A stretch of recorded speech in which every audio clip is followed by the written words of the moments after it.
photo குமரப்பாறை இந்த மாதிரி உரிச்சன்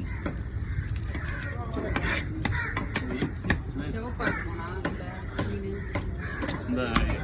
yellow பின் டூனா கேர் இருக்குல்ல அதே மாரி தான் ரெட் மீட் தான் நல்லாயிருக்கும் வறுத்தா சூப்பராக இருக்கும் டேஸ்ட்டாக இருக்கும் புட்டு வைக்கலாம் ஆமாம் தோலை உரிச்சிடணும் புட்டு வைக்கலாம் பயம் அதில் அவிச்சிட்டு புட்டு வைக்கலாம் வறுக்கலாம் நல்ல மீன் டேஸ்டராக இருக்கும் அதெல்லாம் ஒரு மசாலா பொருள் கொஞ்சம் ஊற வச்சு வறுத்தோம்னா வச்சுக்கேன் டேஸ்ட் ஏறிடும் அதெல்லாம் மீனோடைய கலரே தான் சத்துன்றாங்க பார்த்தீங்களா